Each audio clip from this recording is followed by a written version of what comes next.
All right, welcome back. Technology acceptance model. Basically, the TAM is based off of another theory called TRA. Now, TRA is the theory of reasoned action, and we're not getting into that very much, but it was done in 1976. And this sounds a little silly because I always tell my students, I feel funny in describing this because they use these technical terms, and it's something your mom probably told you when you were like 6 or 7. The difference in a social theory is proving that that's what happens, right? And then defining more from there. And so this, theory of reasoned action, which we're going to look at right here, the reason its components are important is because when we apply them to TAM, now they actually have some implication for how people accept technology. And the reason TAM was really introduced around 1980 is because, right, computing, massive wave of use a PC is just drenching business. And now people that really don't know what's going on, how could you ever say the CEO doesn't know what's going on? Way up at top, right? They're not quite sure what are we going to use these computers for, but that company's got them. We better get them, right? They don't really know what they're doing. They're spending millions and millions on products that don't ever produce any real results. And so TAM is really designed to say, hey, maybe there's a way for us to figure out beforehand if somebody's going to use something. That way you don't have to spend $10 million on it and then you wasted your money. That's the idea behind this. So the theory of reasoned action, basically what you have here, we're gonna use this little chart, is you've got your attitude, which is A, and a subjective norm, which is SN, and then the behavioral intention, which is BI. So basically your attitude is, I really like computer gaming, so I want to get a gaming PC, right? This is just using it as an example. That's what I'd like to do. I really like gaming. I think gaming PC would be awesome. So I'm going to do that. But all of your friends have Sony PlayStations. Oh, you're dumb if you get one of those, right? It's going to cost you so much more money. You go and buy this for like $500, $600, and it's going to last you like 8 years. You go buy a computer for $800 or $1,000 and it'll last you 3 years, right? They start to talk to you about what their norm is. In other words, what they believe. And then that forms your behavioral intention. In other words, we really can't predict totally if you are going to buy that gaming PC or not, but we can gauge what your intention is to do it. So after you talk to all of them, we ask you some questions again about, well, so what do you think about this? And then you're like, well, I don't know, because they're really expensive, right? Your social group has influenced you to say that's probably not a good idea. And you have gone along with it, right? So that's what this is describing. So you've got the person's belief that the behavior leads to a certain outcome. Now, this particular outcome for you is, I like gaming, therefore I'll be happy if I get this gaming machine. And then his or her evaluations of those outcomes, is it worth it, right? That forms your attitude. Like, I think this is going to be good to do. The person's belief that specific individuals or groups think he or she should perform that behavior, right? That's the subjective norms that I've described. How do my friends feel about it? Now, you may not be sitting there saying, I'm going to ask my friends what they think. That's not what people do, but it is what they do in their head. They just don't realize it's happening most of the time.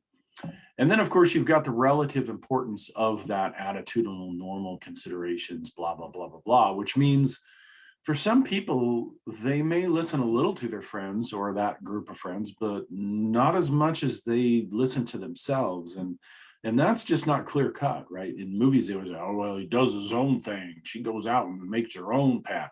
They always say things like that. And that's because in movies and books, we try to dumb it down.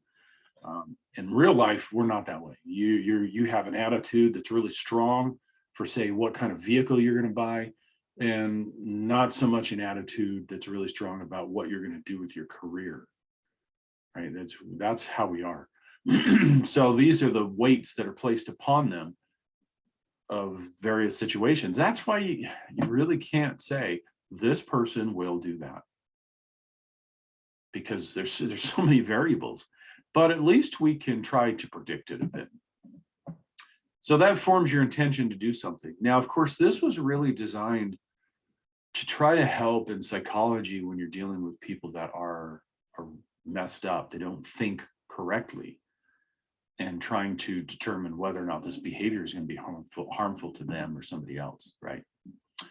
So if we take these things, and honestly, again, you need to read this before you try to take a test over it.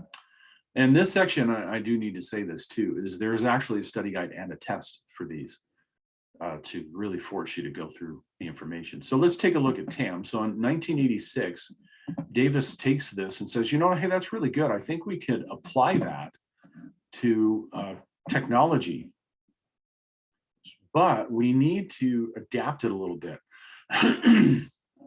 For instance, he says, we're going to replace attitude with their perceived usefulness of that technology. So in other words, is that technology and the person sitting there thinking about it, when they do that, do they think about how useful it's going to be? Yeah, definitely. Basically, what he did was put a theory out there saying, I think what people really do when they're having to use a technology is they have these main foundational things that they base their opinion on. And one of them is perceived usefulness. In other words, how useful would this piece of software be? And then perceived ease of use. How easy will it be? Right? So if you're looking at the switch to mobile, right, doing computing with mobile, then you say, how useful is that smartphone going to be for me? Now, that's a no-brainer these days. You see people using smartphones all the time. You see what they use them for. And so you can see their usefulness. But back when they were first being adopted, that wasn't straightforward. As a matter of fact, you've run into a lot of older folks and they don't see the usefulness of it. And they finally have to be pushed into doing something with the technology, right? And what keeps them out of it is that they don't perceive it to be very easy to use. Or that's not really easy. So if we went back in time and you actually looked at what a Microsoft phone looked like in the 90s, perceived usefulness for me, very useful. Perceived ease of use for me, very easy. For the normal person, not very easy.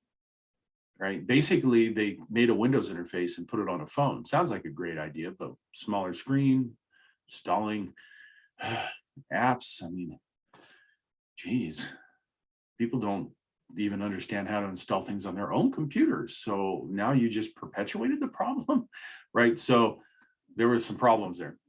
Anyway, this is TAM. It's been used in tons and tons and tons of studies. And the idea is that places could use this to actually just ask some simple questionnaires and then say, okay, so we're thinking of switching to this technology. We're going to start using tablets all over the place. How do you feel about that? No other information given. And people could on a chart tell you, 1 to 5 or 1 to 7 or whatever, what's the perceived usefulness of that? And I don't think it's very useful, right? And how easy do you think it would be to use it? Oh, I don't think it's very easy, right? You gauge all that off of hundreds or thousands of employees, and then you go, oh, well, we probably shouldn't roll this out because all these people think that this is going to be hard and it's not going to be very useful.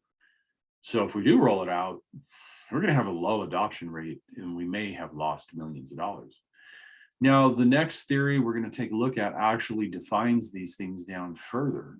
It's a lot bigger, a lot more to remember from it. And so sorry, lost my train of thought there. And so there's a lot more to remember in the next theory, but I don't want you to forget this easy one, right? Please don't forget this because it builds into the next one. You need to learn to memorize that if you're going to say, hey, mom, use this technology, she will evaluate that based on how useful she thinks it is and how easy she thinks it is. And if she doesn't think it's very useful or very easy, then that technology is going to sit there and she's not going to use it unless she's forced to, right? And that's just an example. In your job, that's the people. Hey, we're going to roll out. This is going to be so great. We're going to boom, boom, boom. Here's your new stuff. And a year later, your boss is going, hey, you really wanted this in here. We spent $2 million on it. And what's going on? And I'm telling you, this is a very easy theory. And most tech people don't use it or apply it at all. So it definitely gives you a heads up. All right, so next one we're going to take a look at is IDT.